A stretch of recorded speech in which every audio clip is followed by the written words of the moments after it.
नागरिकता विधेयक राष्ट्रपति विद्यादेवी भण्डारीले दोस्रो पटक पनि अस्वीकार गरेकी छिन् प्रमाणीकरण गर्नको लागि। अब यो भइसकेपछि नेपाली राजनीतिक वृत्तमा के हुन्छ भन्ने चासो थपिएको छ। यसै सन्दर्भमा कुराकानी गर्नका लागि हाम्रो संवाददाता केशवराज जोशी यति बेला नेकपा माओवादी केन्द्रका नेता हरिबोल गजुरेल निवासमा छन्। त्यहाँबाट प्रत्यक्ष रूपमा हामी अब यहाँको ध्यान सोहीतर्फ केन्द्रित गर्दैछौँ। जीवनजी नमस्कार। दर्शकबिन, हिजो मध्यरातसम्म पनि प्रतीक्षा थियो कि राष्ट्रपति विद्यादेवी भण्डारीले सार्वभौम संसदले दुई पटक पारित गरेर पठाएको नागरिकता विधेयक प्रमाणीकरण गर्नेछन्। धेरैले 12 बजेसम्मको राति 12 बजेसम्म प्रतीक्षा गरेका थिए, तर नागरिकता विधेयक प्रमाणीकरण भएन।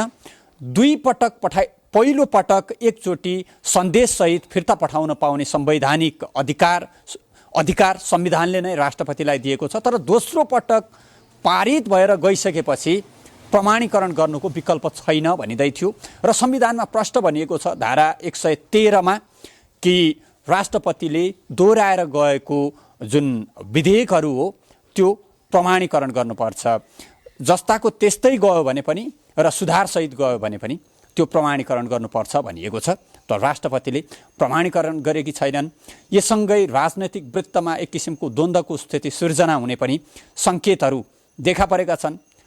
सत्ता पक्षको तयारी के छ, कसरी अगाडि बढ्छ, यो कदमलाई कसरी हेरेको छ, यो विषयमा कुरा गर्नका निमित्त यतिखेर हामी नेकपा माओवादी केन्द्रका उपमहासचिव हरिबोल गजुरेलको निवासमा आइपुगेका छौँ। गजुरेलज्यूसँग हामी कुरा गर्छौँ। नमस्कार, स्वागत छ यहाँलाई। धन्यवाद। हामी त प्रतीक्षारत थियौँ राति 12 बजेसम्म। तपाईँले प्रतीक्षा गर्नुभयो भएन? यो राष्ट्रपतिले जुन ढिलाइ गरिनु भएको थियो यसले के सङ्केत गरिरहेको थियो, उहाँ अब संवैधानिक बहस विवादतिर मुछिन चाहनुहुन्छ भन्ने कुरो प्रष्ट हामीले बुझिसक्यो हुनाले त्यो अनौठो लागेको छैन, सामान्य लागेको छ। यो हुन्छ भन्ने पूर्वाभास तपाईँहरूलाई थियो? थियो। अब तयारी के हो त तपाईँहरूको? राष्ट्रपतिको असहमति हुनसक्छ। संवैधानिक राष्ट्रपति भइसकेपछि त्यो दायित्व उहाँले पुरा गर्नुपर्ने हो, या त उहाँले राजीनामा दिनुपर्थ्यो। त्यो दायित्व आफू पुरा गर्न सक्ने भएपछि नैतिक आधारमा राजीनामा दिएको भए एउटा राजनीतिक बहस होइन, राष्ट्रपतिको हाइट बढ्थ्यो।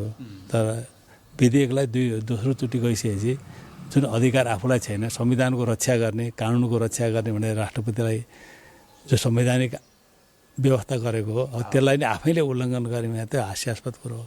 संविधानको संरक्षक भनिएको छ र संरक्षकबाटै संविधान उल्लङ्घन भयो र यो त्यस्तो समयमा भयो जुन बेला अब संसद पनि छैन। तपाईँहरू के थाहा, महाभियोगतिर जानुहुन्थ्यो होला कि? यद्यपि महाभियोगका लागि 2/3 चाहिन्छ, त्यो तपाईँहरूसँग थिएन, त्यही कारण त प्रधान न्यायाधीशलाई समेत लट्काएर राख्नुभयो होइन?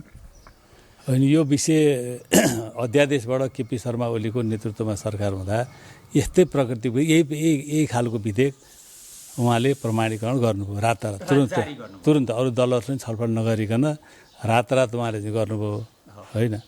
अहिले आएर होइन दोस्रोचोटि जाँदा पनि नगर्ने भने तब त्यही प्रकृतिको विधेयक कि फरक भयो त एउटा कुरो हुन्थ्यो, हिजो फरक भयो ल फरक थियो होइन भन्ने हुन्थ्यो। त्यस्तै विधेयक चाहिँ केपी शर्मा ओलीले अगाडि सार्दा उहाँले तुरन्त प्रमाणीकरण गरिदिने, अब जारी गर्ने भनौँ, अध्यादेश चाहिँ जारी, यो प्रमाणीकरण यो मैले भन्नु खोजेको कुरो होइन। अहिले आएर उहाँले जो काम गर्नुभयो मलाई लाग्छ यो त राष्ट्रपतिको मर्यादाको हिसाबले पनि सुहाउँदैन, नैतिकता हिसाबले पनि सुहाउँदैन होइन। यसले त उहाँको व्यक्तित्वमा गम्भीर असर परेको छ। अब हामीलाई त अनुभूति नै थियो, दुई पटक संसद विघटन गर्ने कुरा कुनै पनि दलसँग छलफल नगरिकन जसले गर्नुभयो। उहाँ चाहिँ के भने अब यो केपी शर्मा ओलीको रबर स्ट्याम्प जस्तो देखिनुभयो। यो त धेरै चिन्ताको विषय हो। मदन भण्डारीको जीवन सङ्गिनीले यस्तो काम गर्नु होइन, एउटा व्यक्तिको एउटा पार्टीको नेताको रबर स्ट्याम्पको जस्तो गरी काम गर्नु भने त यो देशको लागि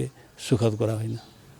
तर जुन अध्यादेशको कुरा तपाईँ गर्दै हुनुहुन्छ, त्यो अध्यादेश त फेरि केपी शर्मा ओलीले नै लिएर आउनुभयो होइन? त्यही त, त्यो उहाँले ल्याएको त्यो उहाँले सर गर्दैन, दलसँग छलफल पनि नगरिकन होइन, केपी शर्मा ओलीको कुर्सी टिकाउनको लागि होइन। अब अहिले आएर दोस्रोचोटि उहाँले फिर्ता गर्ने उहाँको राइट त उहाँले गर्नुभयो होइन। गइसकेपछि उहाँले असहमति हुन्थ्यो भने उहाँले नैतिक आधार राजीनामा दिएको भए होइन एउटा बहसको विषय हुन्थ्यो। यो त के अरे सिधा चाहिँ के अरे संविधानको रक्षकले आफै संविधानको उल्लङ्घन गर्ने होइन कानुनको उल्लङ्घन गर्ने काम भयो। यो त धेरै दुःखदायी कुरो हो। अब तपाईँहरू के गर्नुहुन्छ? तपाईँहरूको तयारी के हो? केही सरसल्लाह गर्न पाइयो? राति त के अब यो चाहिँ अब गठबन्धनमा अब गम्भीर ढङ्गले छलफल हुन्छ यो विषयमा। राजनीतिक दलहरूमा छलफल हुन्छ कसरी अगाडि बढ्ने भन्ने कुरो। मलाई लाग्छ अब गलत चिज गलतै हुन्छ होइन, सही नै हुन्छ। त्यसैले मलाई लाग्छ इतिहासको एउटा कालखण्डमा जे कुराहरू दर्ज भए होइन, मलाई यो कालो इतिहासको रूपमा यो रहन्छ। किनभने उही प्रकृतिको विधेयक अध्यादेश चाहिँ के भने केपी शर्मा ओलीले ल्याउँदा उहाँले तुरुन्त होइन स्वीकृत गरिदिने होइन, त्यसलाई जारी गरिदिने। उही प्रकृतिको विधेयक आउँदा अहिले दुई पटक रोक्ने भने त राम्रो कुरो होइन। भनेपछि अब गठबन्धनमा यसै पनि तपाईँहरूको सिट बाँडफाँडको कुरो अल्झै छ। अब थप बहसका लागि यो नयाँ विषय आयो होइन। यो बहस त किनभने प्रतिगमनको खतरा कहाँबाट छ, कसरी भयो प्रतिगमन हिजो होइन, प्रतिगमन सङ्घर्ष कति सही थियो कति जायज थियो भने त देखियो नि त। अहिले यो प्रतिगमन विरुद्धको मोर्चाको औचित्य पुष्टि भयो होइन, अहिले गठबन्धनको औचित्य पुष्टि भयो होइन। देशलाई दुर्घटनातिर कसरी जाँदै थियो, कसरी होइन प्रचण्डको पहलमा होइन शेरबहादुरजी पनि अग्रसर हुनुभयो र मलाई यो रक्षा भयो।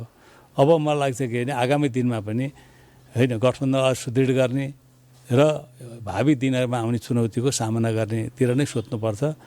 मैले बुझेको यही हो। तपाईँ नेकपा माओवादी केन्द्रको एकदमै सिनियर नेता पनि, पुरानो नेता, अहिले नामै जोड्नु पर्दाखेरि प्रचण्डको विश्वासपात्र पनि, नजिकको मान्छे पनि। अब तपाईँहरूले के यो चुनाव चाहिँ त हुन्छ नि होइन, के छ चुनाव चाहिँ यो घटनाले केही अनिश्चित त छैन नि? म त अहिले अब के हुन्छ के हुँदैन, किन असहज स्थिति पैदा भयो होइन। अब ठुलो डिबेट होइन, देशलाई चाहिँ विभाजित हुने काम भइरहेछ होइन, भ्रमहरू सृष्टि भइरहेछन्। यो स्थितिको बिचमा के गर्नुपर्छ भन्ने कुरो त मलाई चाहिँ दलहरूले अलिक गम्भीर ढङ्गले छलफल गर्नुपर्छ। यही गर्नुपर्छ भनेर अहिले मैले भन्न मिल्दैन, किन अब यो हाम्रो पार्टीभित्र नि यो बहस हुनु पाएछ। राति 12 बजेसम्म त होइन सबैले प्रतीक्षा गर्ने नै कुरो भयो होइन। 12 बजेपछि पनि 12 बजी सही नभएपछि त्यसपछि अब बिहान हुँदैछ, अब छलफल गर्ने समय त बाँकी नै छ। फेरि अहिले चाहिँ बोलिहाल्नु हतारो हुन्छ। हतारो चाहिँ हुन्छ, तर केही आशंकाहरू पैदा भए होइन? त्यसो पनि नभनिहाल्नु अहिले, किन अब निर्वाचनको घोषणा भइसकेको छ। फेरि यसो होला नि, मधेसतिर आन्दोलन होला, 8 लाख जति करिब भनिएको छ नागरिकता विहीन छन्, यही विधेयक कुरिराखेका थिए। अनि तपाईँहरू पनि आन्दोलित हुने होला, सानो सङ्ख्यामा ठुलो सङ्ख्यामा, शक्ति प्रदर्शन पनि गर्नु पर्ला चुनावको मुखमा, कि चुपचाप बस्ने? फेरि पहाडतिरको भोट चाहिने बिग्रेला भनेर चुपचाप बस्ने कि के छ?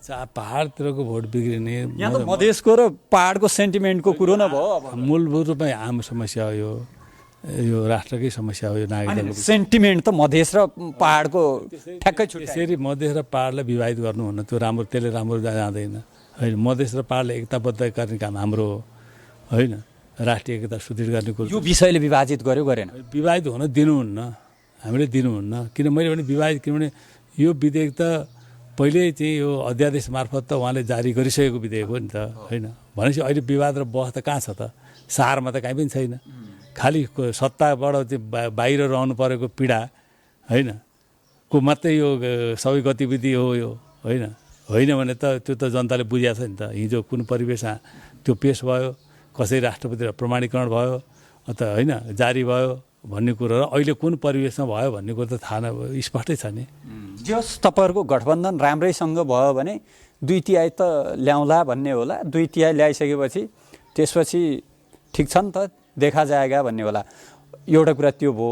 अर्को अब यो शून्यमा गयो कि जे जति हाम्रो राष्ट्रिय सभामा, प्रतिनिधि सभामा बहस भएर अगाडि बढिसकेको पारित भएको त्यो सम्पत्तिको रूपमा रहन्छ र अर्को राष्ट्रपतिले चाहिँ प्रमाणीकरण गर्ने हो कि कुन अवस्थामा गयो? निष्क्रिय भएको यो त के भने अब कानुनविदहरू संविधानविदहरूले नै यसमा अलिकति अध्ययन छलफल गरेर बोल्ने कुरो जस्तो लाग्छ। अहिले हामीले हतारो गरेर बोल्नु राम्रो हुन्न। मलाई लाग्छ एउटा ठुलो डिबेट सुरु भयो होइन। राष्ट्रको सामु किन प्रतिगमनको खतरा कसरी रहेछ भन्ने कुरो जनताले राम्रो अनुभूत गर्न पायो त त्यो हिसाबले मलाई लाग्छ प्रतिगमनको विरुद्धको सङ्घर्षको औचित्यता पुष्टि भयो। तर अर्कोतिर फेरि देश जो विवाहित हुने स्थिति पैदा भयो होइन त्यो त्यो त्यो चाहिँ होइन के गर्ने भन्ने कुरो त त्यो अब छलफल नगर्ने गरी भन्न सकिँदैन। त्यो छलफलकै विषय छ। हस्, यो महत्त्वपूर्ण समयका लागि धेरै धेरै धन्यवाद। धन्यवाद। दर्शकबिन, हामी नागरिकता विधेयकले निम्त्याएको जुन विवाद छ, जुन विभाजन छ, यसको विषयमा अझै धेरै व्यक्तित्वहरूका, राजनैतिक व्यक्तित्वहरूका, संवैधानिक कानुनका ज्ञाताहरूका प्रतिक्रिया यसै गरी प्रत्यक्ष रूपमा जोड्ने नै छौँ। अहिलेका लागि भने थप सूचना, समाचार, सन्देशका लागि यहाँहरूको ध्यान हाम्रो केन्द्रीय स्टुडियोतर्फ केन्द्रित गर्दछु। हजुर, उनी थिए हाम्रो संवाददाता केशवराज जोशी। नागरिकता विधेयक राष्ट्रपतिले प्रमाणीकरण नगरिसकेपछि अब राजनीति कतातिर अगाडि बढ्छ भन्ने सन्दर्भमा कुराकानी गर्दै थिए नेकपा माओवादी केन्द्रका नेता हरिबोल गजुरेलसँग।